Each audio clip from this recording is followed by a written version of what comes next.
நண்பர்கள் அனைவருக்கும் வணக்கம். இன்னைக்கு ஒரு 20க்கு 10 அளவுள்ள ஒரு டிஎம்கேக்கான பேனர் நம்ம ரெடி பண்ணி வச்சுருக்கோம். இது எடிட்டபிள் தான். இந்த டிசைன் சரிங்களா. இந்த ஃபோட்டோவுக்காக நம்ம இந்த வீடியோ அப்லோடு பண்ணுறோம். இது ஃபோட்டோ லேட்டஸ்ட்டாக உள்ள ஒரு ஸ்டில். இது நியூஸ் பேப்பர் ஆடுக்குள்ள ஒரு ஃபோட்டோ இது, சரிங்களா. அதனால் இந்த ஃபைல் உங்களுக்கு ரொம்ப யூஸ்ஃபுல்லாக இருக்கும். இதை நீங்கள் எளிமையான முறையில் டவுன்லோட் பண்ணி யூஸ் பண்ணிக்கலாம், சரிங்களா. அதனால் ஒரு ரிவ்யூ மாதிரி ஒன்று காமிச்சிட்றேன், சரிங்களா. Ctrl+0. இது ஃபோட்டோஸ் எல்லாமே எடிட்டபிள் தான். நீங்கள் இதை கட் பண்ணி, இந்த ஃபோட்டோவை கட் பண்ணி இதை கூட தனியாக அடித்து யூஸ் பண்ணிக்கலாம். அப்புறம் மற்றபடி இந்த டிசைன்ஸு எல்லாமே பேக்ரவுண்டு எல்லாமே நம்ம கிரியேட் பண்ணது. இந்த மாதிரி எப்படி கிரியேட் பண்ணுறது அப்படிங்கிறது நம்ம ப்ரீவியஸ் வீடியோவில் நம்ம சொல்லியிருக்கோம். இருந்தாலும் இப்போ ஒரு சாம்பிளுக்காக நான் இதெல்லாம் டெலீட் பண்ணிடுறேன். எப்படி ரெடி பண்ணேன், பேக்ரவுண்டு எப்படி செட் பண்ணேன் அப்படின்னு சொல்கிறேன், சரிங்களா.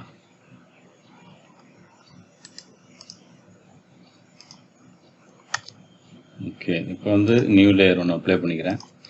ஐட்ராப்பர் டூல் எடுத்து இங்கே கலரை பிக் பண்ணிக்கிறேன். ஒரு 25 ஒரு 20 கொடுத்துட்டு ஒரு ப்ரஷ் டூல் பிஏ ப்ரெஸ் பண்ணிக்கிறேன். நியூ லேயர் போட்டிருக்கேன். உங்கள் ஃபோட்டோவுக்கும் பேக் சைடில் லைட்டாக அப்படி ப்ரஷ் பண்ணுறேன். ஓகே, ஃப்ளோ மோர் வச்சுக்கிறேன். இப்போ எனக்கு ஒரு டிஃப்ரெண்ட்டுமே தெரியல அப்படின்னா Ctrl+M V. ஓகே, Ctrl+M போட்டு இதை கொஞ்சம் டார்க்கன் பண்ணனா உங்கள் பேக்ரவுண்டு நமக்கு டார்க் ஆகிறது தெரியுது.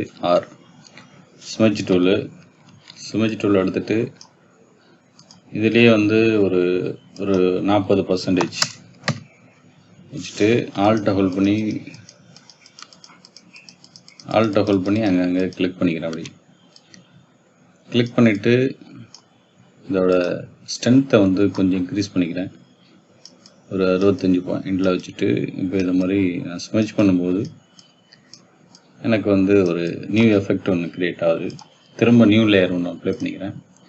போட்டுட்டு இதை 20 வச்சுட்டு மெஜந்தா ஒரு 40 வச்சுக்கிறேன்.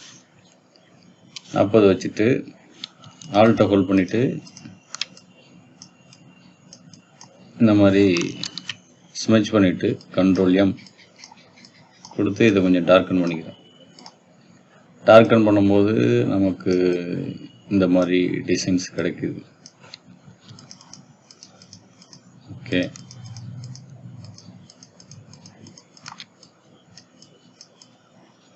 இந்த மாதிரி ஸ்மெட்ச் பண்ணிவிட்டு இதோட பிளண்ட் மோடை சேஞ்ச் பண்ணி பார்க்குறேன். ஓகே, இந்த மாதிரி சேஞ்ச் பண்ணி பார்க்கும்போது டிஃப்ரெண்ட் எஃபெக்டில் நமக்கு இந்த மோடு நம்ம மோடை சேஞ்ச் பண்ணும்போது டிஃப்ரெண்ட் எஃபெக்ட் நமக்கு கிடைக்கும் பேக்ரவுண்டு. அதில் நமக்கு இந்த பேக்ரவுண்டுக்கு அதாவது பேக்ரவுண்டுனா பேக்ரவுண்டோட கொஞ்சம் லைட்டாக கொஞ்சம் பிரைட்டாக தெரிஞ்சால் போதும். அந்த மாதிரி நம்ம செட் பண்ணோம்னா நமக்கு பேனர் கொஞ்சம் நல்லா குவாலிட்டியாக இருக்கும், ஓகேங்களா. இப்போ Ctrl+T போட்டிருக்கேன். இது எல்லாமே எடிட்டபிள் தான். இந்த கண்டென்ட் அப்படியே தூக்கிட்டு நீங்கள் வேறு எதுவும் ஃபோட்டோஸ் வச்சுக்கலாம். இல்லை இந்த எடுத்த கூட ரிமூவ் பண்ணிவிட்டு நீங்கள் வேறு எதுவும் டைப்பு பண்ணி வச்சுக்கலாம், ஓகேங்களா. இதுக்கு வேறு பேக்ரவுண்டில் வேறு எதுவும் கலர் நம்ம அப்ளை பண்ண முடியுதான்னு பார்ப்போம். நம்மள்கிட்ட உள்ள ஃபைல் பேக்கப் அதில் போயிட்டு லைன் டிசைன் இதில் வேறு எதேனும் நம்ம இந்த ஃபோட்டோவுக்கும் தலைவர்கள் ஃபோட்டோவுக்கும் பேக் சைடில் வேறு ஏதேனும் பேக்ரவுண்டை நம்ம ஆட் பண்ண முடியுதான்னு பார்ப்போம், சரிங்களா. இதை எடுத்து இம்போர்ட் பண்ணிக்கிறேன். Ctrl+T போட்டு சைஸை ப்ரெஸ் பண்ணிவிட்டு இதை அப்படியே ஷிஃப்ட் கண்ட்ரோல் க்ளோஸ் ப்ராக்கெட் கொடுத்து பேக் கொண்டு போய்க்கிறேன். பேக் கொண்டு போயிட்டு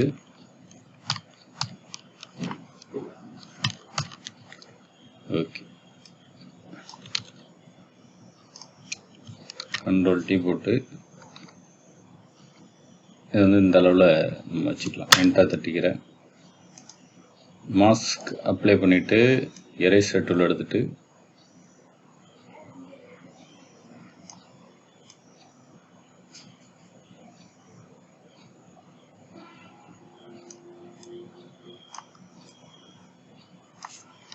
இந்த மாதிரி நம்ம எரேஸ் பண்ணிவிட்டு இதோட சைஸை வந்து கொஞ்சம் ப்ரெஸ் பண்ணிக்கிறேன்.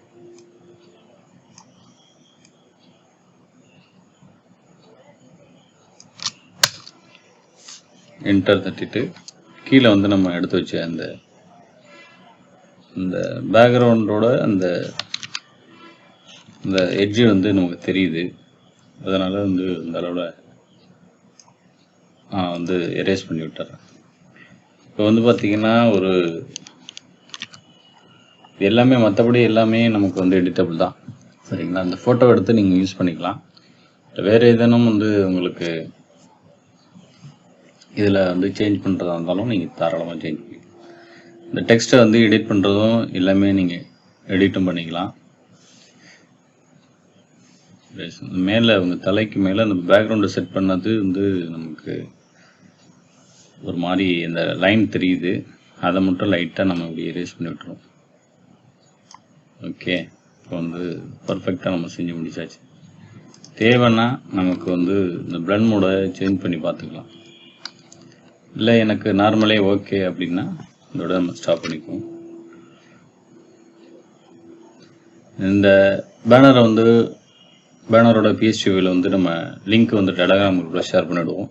டவுன்லோடு பண்ணி யூஸ் பண்ணி இதுக்கு வந்து பாஸ்வேர்டு கேட்கும். அந்த பாஸ்வேர்டை வந்து வீடியோவில் ஷோ ஆகும். இதை பார்த்து டவுன்லோடு பண்ணி என்டர் பண்ணி டவுன்லோட் பண்ணி யூஸ் பண்ணிங்க. தேங்க்யூ.